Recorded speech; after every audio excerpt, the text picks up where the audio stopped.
Assalamualaikum warahmatullahi wabarakatuh. Bismillah, alhamdulillah, salatu wassalamu ala rasulillah Sayyidina Muhammad bin Abdillah wa ala alihi wa sahbihi wa mawalah. Amma ba'du, la hawla wa la quwata illa billah. Anak sekalian yang saya cintai dan saya banggakan, alhamdulillah hari ini kita bisa bertemu kembali dengan Pak Sarbani dalam mata pelajaran pendidikan agama Islam dan budi pekerti. Dan hal ini atau hari ini kita akan membahas tentang toharoh. Untuk itu sebelum kita awali materi hari ini atau materi tentang toharoh ini, marilah kita awali dengan berdoa bersama-sama. Berdoa mulai.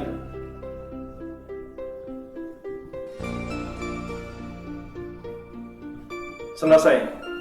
Anak sekalian yang saya cintai, alhamdulillah hari ini kita masih dalam keadaan yang sehat walafiat. Kalian dalam keadaan sehat, orang tua dalam keadaan sehat, sehingga bisa mendampingi kalian ketika melaksanakan pembelajaran daring. Dan mudah-mudahan pembelajaran hari ini dan seterusnya kalian bisa didampingi orang tua kalian, sehingga kalian bisa mengambil hikmah, mengambil makna, mengambil ilmu yang kalian terima dari Bapak Ibu guru, termasuk dalam pendidikan agama Islam dan budi pekerti. Anak sekalian, hari ini yang kita bahas adalah tentang toharoh. Untuk itu sebelum kita bahas, ada peta konsep yang harus kalian pahami. Apa aja yang akan kita pelajari hari ini? Toharoh itu dibagi menjadi dua. Yang pertama adalah toharoh dari hadas. Jadi saya yakin semuanya tahu hadas itu ada dua, ada hadas kecil dan ada hadas besar. Kemudian dari hadas kecil, cara mensucikannya adalah dengan cara berwudu. Kalau ada air, kalau tidak ada air, menggunakan debu atau istilahnya tayamum. Kemudian ada hadas besar. Hadas besar adalah cara mensucikannya dengan mandi junub atau mandi besar atau mandi wajib. Dan apabila tidak ada air pun bisa menggunakan tayamum. Kemudian dari hadas ini pula juga akan dibahas tentang larangan-larangan yang tidak diperbolehkan dilakukan oleh orang-orang yang berhadas kecil dan berhadas besar. Kemudian toharoh yang kedua adalah toharoh dari najis. Kita tahu najis ada tiga. Yang pertama adalah najis mukhafafah atau najis ringan. Kemudian najis mutawasito atau najis sedang. Kemudian yang ketiga adalah najis besar atau najis mughaladoh. Dan kita bahas pula nanti adalah cara mensucikannya. Anak sekalian, itu adalah yang akan kita bahas dalam materi toharoh ini. Mudah-mudahan kalian semua bisa mengikuti dengan baik, sehingga bisa mengambil ilmunya, kita terapkan dalam kehidupan sehari-hari kita.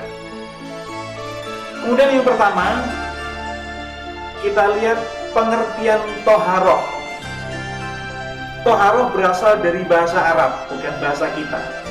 Arti toharoh adalah suci atau bersih. Kemudian menurut istilah, toharoh adalah menyucikan badan, pakaian, serta tempat dari najis dan mensucikan diri dari hadas. Nah, itu pengertian toharoh menurut bahasa dan toharoh menurut istilah.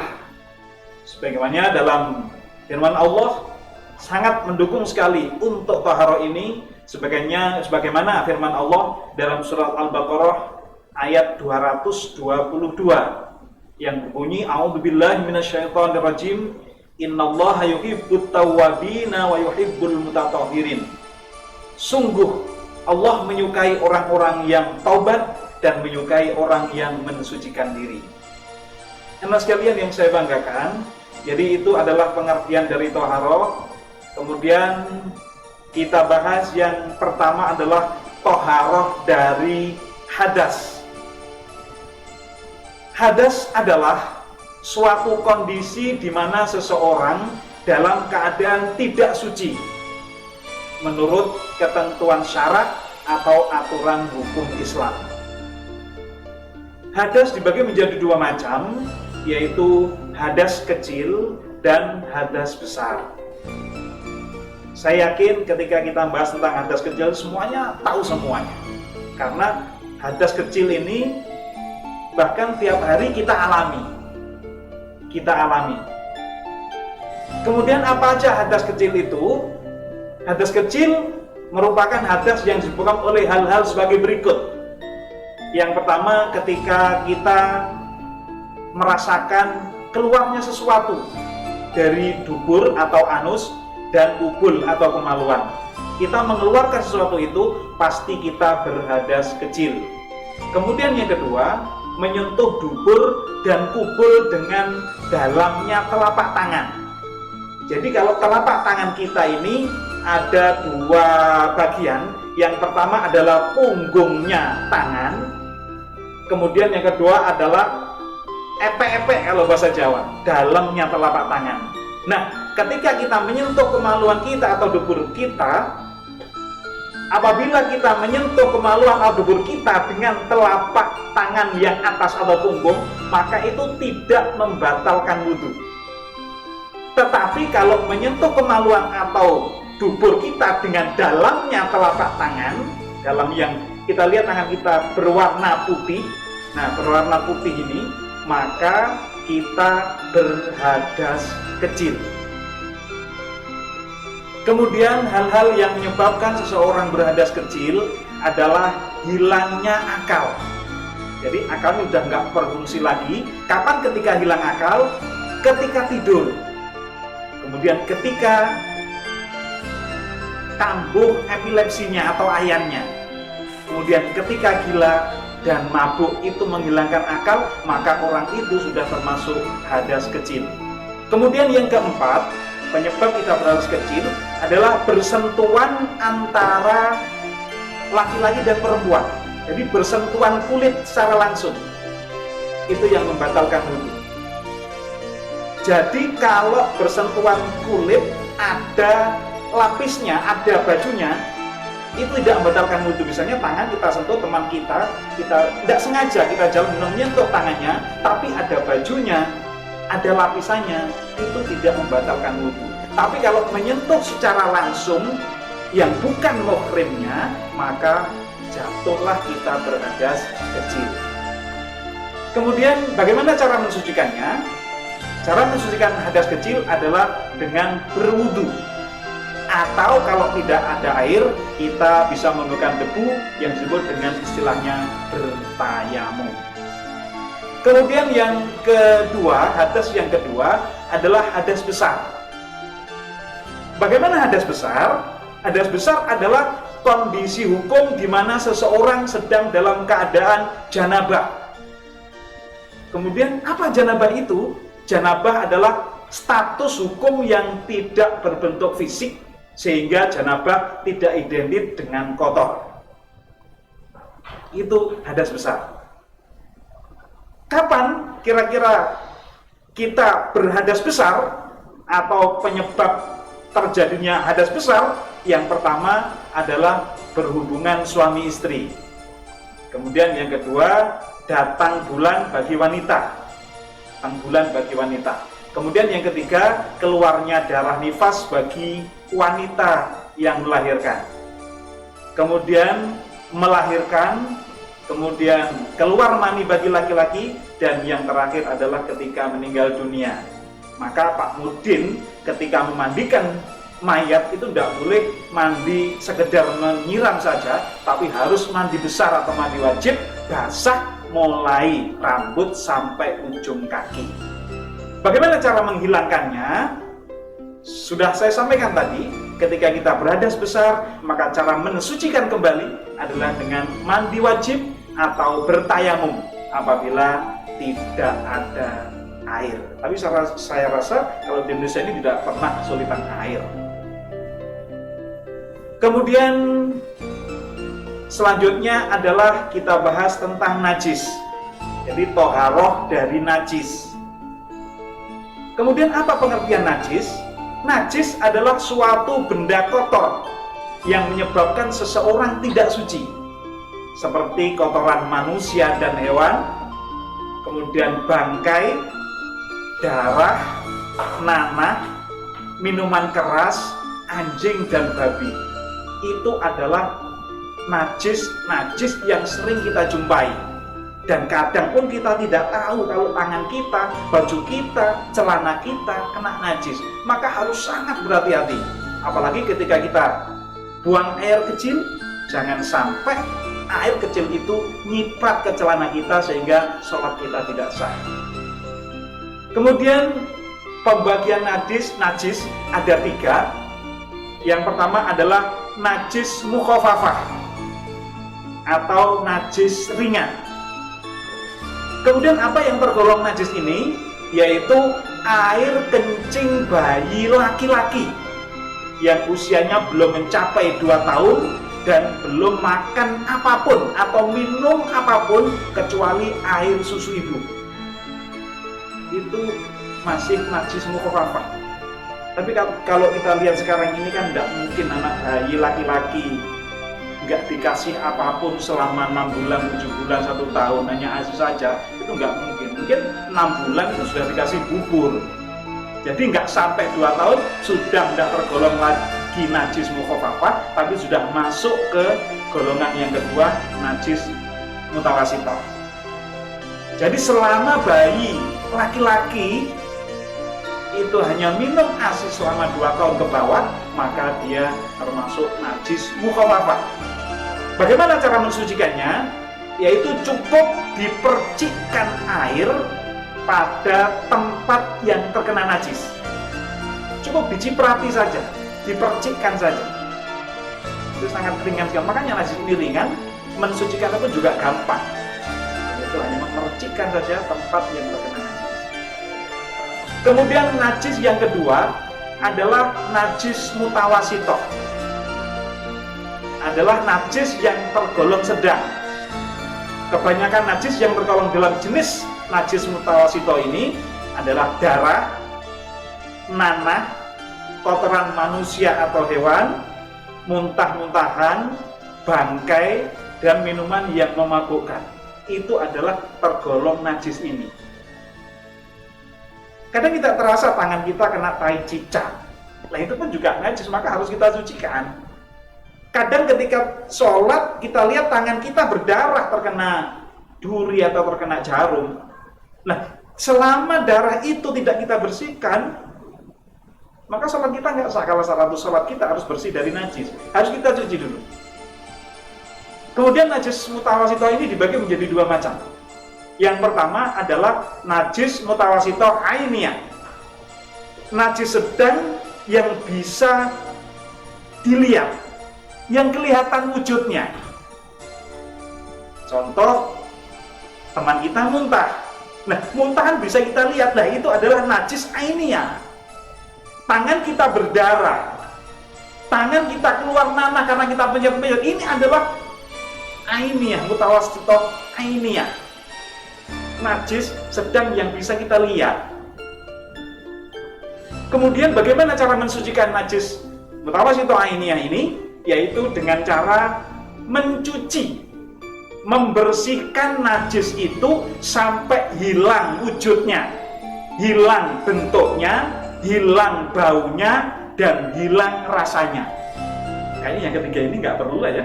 Ya pokoknya dihembus saja sudah nggak hilang, ya sudah suci. Kan nggak mungkin kita jilati, kita rasakan, nggak mungkin. Tapi secara fikih, secara aturan Islam memang harus begitu. Harus 3 cara ini untuk mendeteksi cara menghilangkan najis mutawasithah ainiyah.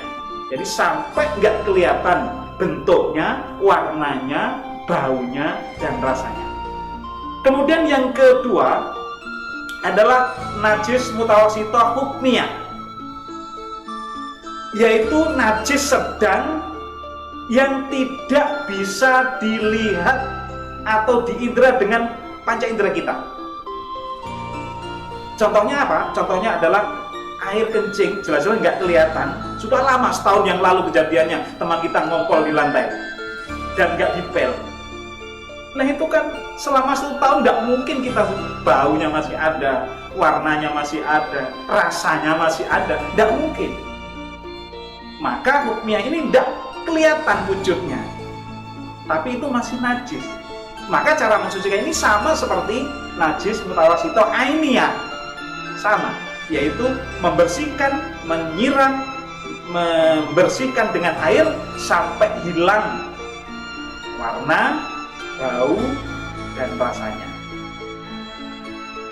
Bagi anda sekalian yang saya banggakan, kemudian najis yang ketiga atau najis yang terakhir adalah najis mughaladoh.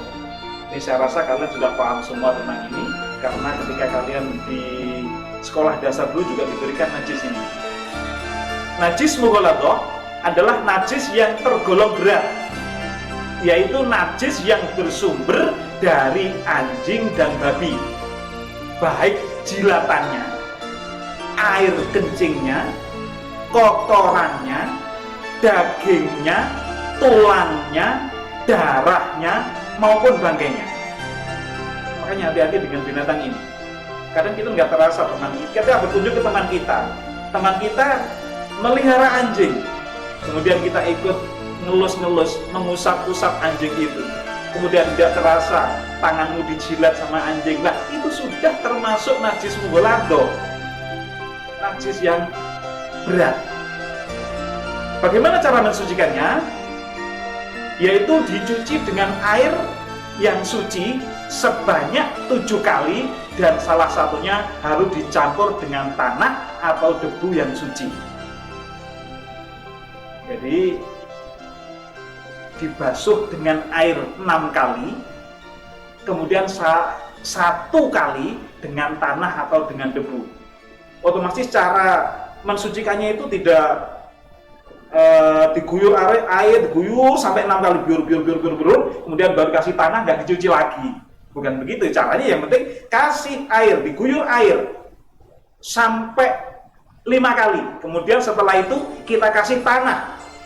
Setelah tanah baru kita guyur lagi dengan air. Itu sudah ke-7 kalinya. Jadi di 7 kali salah satunya harus dicampur dengan tanah atau debu yang suci. Bagi anda sekalian, sekarang kita laksanakan wudhu. Tadi sudah secara teori kita sampaikan. Jadi cara mensucikan hadas kecil dengan cara wudhu, hadas besar dengan cara mandi wajib. Nah, sekarang yang kita bahas adalah tentang wudhu. Nah, dasar hukumnya adalah pada surat Al-Maidah ayat 6. Ya ayyuhalladzina amanu idza qumtum ilas sholati faghsilu wujuhakum wa aydikum ilal marafiq wamsahu bi ru'usikum wa arjulakum ilal ka'bain. Wahai orang-orang yang beriman, apabila kamu hendak melaksanakan sholat, maka basuhlah wajahmu dan tanganmu sampai ke siku, dan sapulah kepalamu, dan basuh kedua kakimu sampai kedua mata kakimu. Quran surat Al-Maidah ayat 6.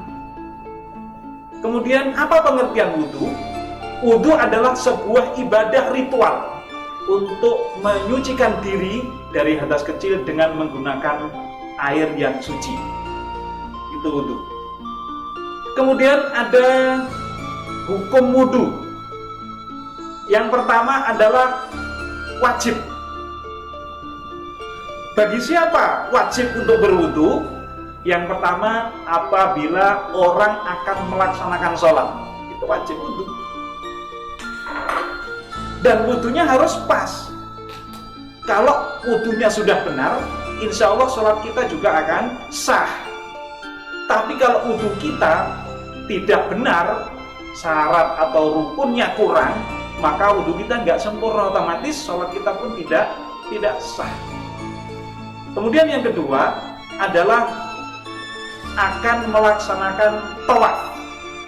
Jadi ketika nanti kalau kalian akan umroh atau berhaji, ketika kalian tawaf harus dalam keadaan suci. Kemudian ada sunnahnya wudhu. Yang pertama adalah mengulangi wudhu untuk tiap sholat. Itu sunnah. Jadi setiap sholat akan sholat wudhu lagi. Setiap akan sholat wudhu lagi. Boleh untuk menjaga supaya kita tetap memiliki kesucian dalam diri kita. Kemudian yang kedua, menyentuh kitab-kitab syar'iyah. Apa kitab syar'iyah? seperti kitab tafsir, kitab hadis, akidah, fikih, dan lain sebagainya. Dan alangkah indahnya ketika kita sedang belajar, akan belajar, kita dalam keadaan suci. Maka malaikat akan menjaga kita dari hal-hal yang tidak baik. Kemudian yang ketiga, ketika akan tidur, juga disunahkan untuk berwudu. Kemudian yang keempat, sebelum mandi dan mandi janabah. Sebelum mandi biasa dan sebelum mandi janabah disunahkan untuk berwudu terlebih dahulu. Kemudian yang kelima, ketika marah, puncak-puncaknya marah, langsung kita pergi mengambil air wudu. Itu hukumnya sunnah. Kemudian yang keenam, ketika membaca Al-Quran, ketika melantunkan adzan dan iqamah, kemudian ketika zikir, ketika khutbah, ketika ziarah makam, dan lain sebagainya. Alangkah indahnya setiap diri kita menjaga kesucian kita, jadi kita tidak berhadas kecil maupun tidak berhadas besar ketika kita melaksanakan kegiatan apa lebih baik dan lebih indah lagi. Kemudian kita lihat rukun wudhu. Rukun wudhu ada 6. Yang pertama niat, kemudian yang kedua membasuh muka, kemudian yang ketiga membasuh kedua tangan, kanan dan kiri sampai siku-siku. Kemudian yang keempat mengusap sebagian kepala atau sebagian rambut kita. Kemudian yang kelima membasuh kedua kaki sampai mata kaki. Dan yang keenam adalah tertib. Saya rasa kalian sudah paham, mafhum semuanya, karena itu sudah diberikan ketika kalian berada di sekolah dasar beberapa tahun yang lalu. Kemudian ada syarat sah wudu. Yang pertama harus Islam, harus mumayyiz atau tamyiz. Tamyiz itu artinya dapat membedakan baik dan buruk. Kemudian tidak berhadas besar, kemudian dengan air yang suci dan mensucikan, kemudian tidak ada yang menghalangi air sampai ke kulit. Jadi jangan sampai ada permen karet yang nempel di kulit kita. Kalau ada permen karet yang nempel nggak kita bersihkan, maka wudu kita nggak sah. Harus bersih semuanya. Maka berhati-hatilah ketika kita menempelkan sesuatu pada kulit kita. Kemudian mengetahui mana yang wajib dan mana yang sunnah. Baik anak sekalian yang saya banggakan, yang saya cintai semuanya. Jadi selanjutnya adalah tentang sunnah wudu. Yang pertama adalah membaca basmalah. Jadi ketika kita baca basmalah, ketika kita memulai wudu dengan mencuci tangan kita, telapak tangan kita, barangkali ada kotoran-kotoran yang menempel di telapak tangan kita, itu kita cuci dan sambil mengucapkan Bismillahirrahmanirrahim. Jangan sampai ketika wudu langsung kita kumur-kumur, nggak taunya di tangan kita ada najisnya, ada kotorannya, nanti kan masuk ke mulut kita. Maka sunnah membaca basmalah ketika kita mencuci tangan kita. Kemudian yang kedua, membasuh kedua tangan sampai pergelangan tangan. Ini mencuci tadi. Kemudian berkumur-kumur. Ini juga sunnahnya wudu. Kemudian berintisyak atau istinsyar, atau memasukkan air ke dalam hidung. Itu juga sunnah. Kemudian bersiwak, sikat gigi. Kemudian meresapkan air ke jenggot, jadi nyela-nyelani jenggot, membasahi jenggot. Itu pun kalau punya jenggot. Kalau nggak punya ya nggak usah, nggak ada. Kemudian membasuh seluruh kepala dan membasuh kedua telinga. Ini juga hukumnya sunnah. Kemudian membasuh masing-masing 3 kali. Jadi 3 kali ketika melaksanakan wudu. Kemudian mendahulukan yang kanan dulu kita dahulukan, kemudian baru yang kiri. Kemudian tahlil dan membaca doa setelah wudu. Kemudian hal-hal yang membatalkan wudu sudah saya sampaikan tadi, kalau sesuatu dari kubul maupun dubur, tidur yang tidak tetap tempat duduknya, hilang akal, persentuhan kulit antara pria dan wanita, kemudian menyentuh kemaluan dengan dalamnya telapak tangan tadi sudah saya sampaikan. Kemudian yang selanjutnya adalah tentang tayamum. Nah, kita diperbolehkan untuk tayamum apabila tadi saya sampaikan ketika tidak ada air. Ketika kita sakit keras, nanti saya sampaikan diperbolehkannya untuk melaksanakan tayamum. Nah, tayamum ini adalah berdasarkan Quran surat Al-Maidah ayat 6. Kemudian apa pengertian tayamum? Tayamum adalah bersuci dengan debu yang diusapkan ke muka dan kedua tangan sampai siku dengan beberapa syarat yang telah ditentukan sebagai pengganti wudhu atau mandi wajib. Kita lihat sekarang syarat-syarat tayamum. Yang pertama, sudah masuk waktu sholat. Jadi ketika kita akan sholat nggak ada air atau dalam keadaan sakit, itu syaratnya harus sudah masuk waktu sholat tersebut. Kalau belum masuk waktu sholat, kita tidak perbolehkan untuk tayamum, karena ini syarat untuk melaksanakan tayamum. Kemudian yang kedua, sudah berusaha mencari air, namun tidak menemukan. Sudah berusaha, tapi tidak menemukan. Kemudian berhalangan menggunakan air. Bahaya kalau kita pakai air, misalnya tangan kita atau kaki kita baru dioperasi, baru melakukan kecelakaan, kemudian kita operasi. Setelah operasi selesai, kita tidak perbolehkan untuk kena air luka gitu. Maka kita boleh untuk melakukan tayamum dan menggunakan debu yang suci. Kemudian diperbolehkan bertayamum adalah yang pertama karena sakit tadi. Kemudian dalam perjalanan, kalau memang susah cari air, apalagi kita ketika naik kendaraan umum, naik pesawat lah misalnya, maka kita diperbolehkan untuk tayamum. Kemudian tidak ada air, atau air tidak terjangkau, atau air tidak cukup, atau bahkan suhunya sangat dingin, berbahaya kalau kita menggunakan air ketika kita mencucikan diri kita, itu diperbolehkan. Kemudian ada rukun tayamum. Rukun tayamum yang pertama adalah niat, yang kedua menyapu muka dengan debu, kemudian ketiga menyapu kedua tangan sampai siku dengan debu, kemudian tertib, kemudian membaca bismillah, meniup debu dari telapak tangan, mendahulukan anggota yang kanan daripada yang kiri, dan membaca doa. Itu adalah sunnah dari tayamum. Sunnah tayamum. Kemudian hal-hal yang membatalkan tayamum: satu, melihat air sebelum sholat. Melihat air sebelum sholat, kecuali yang bertayamum karena sakit. Walaupun ada air, tetap diperbolehkan, tetap dalam keadaan suci walaupun menggunakan tayamum. Kemudian semua hal yang membatalkan wudhu, semua yang membatalkan wudhu juga membatalkan tayamum,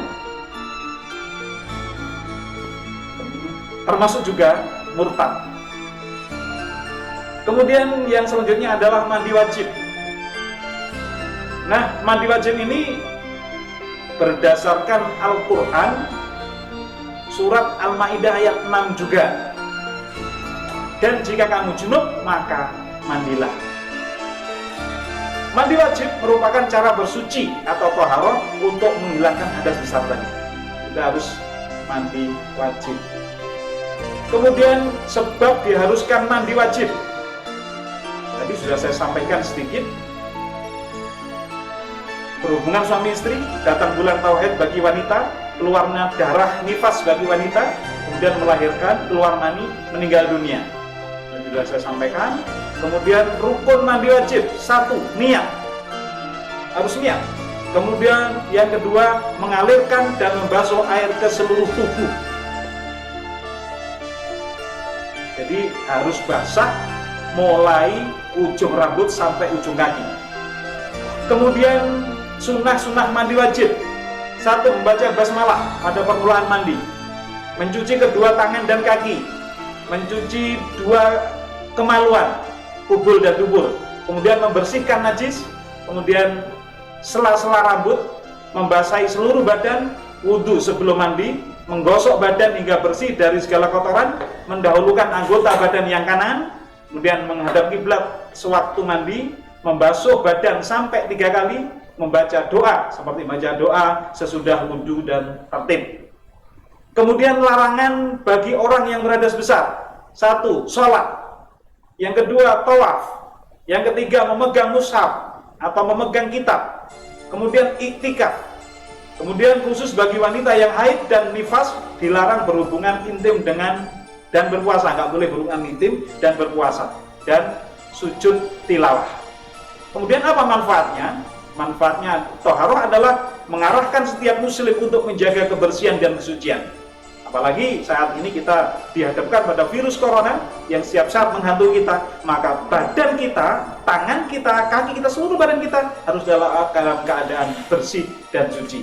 Kemudian akan merasa percaya diri ketika berkumpul dengan orang lain karena badan kita tidak bau, bersih, harum, wangi. Dan yang ketiga, menjaga kebersihan dan kesucian semata-mata karena Allah Subhanahu wa Ta'ala, dan akan mendapatkan pahala dari Allah Subhanahu wa Ta'ala. Demikian materi yang bisa saya sampaikan anak sekalian, mudah-mudahan bermanfaat untuk kita semua, dan ini adalah hal yang sangat penting buat diri kita. Tidak hanya sekarang berlakunya, bahkan nanti ketika kalian sudah dewasa, sudah berumah tangga, sudah menjadi kakek-kakek, nenek-nenek, tetap ini kita laksanakan. Karena itu adalah berhubungan erat dengan pelaksanaan ibadah kita kepada Allah Subhanahu wa Ta'ala, termasuk pelaksanaan sholat yang kita laksanakan. Demikian, mari kita akhiri dengan bacaan hamdalah bersama-sama. Alhamdulillahirabbil alamin. Terima kasih, mohon maaf atas segala kesalahan. Wallahul muwaffiq ila aqwamit thoriq. Wallahu minkum. Wassalamualaikum warahmatullahi wabarakatuh.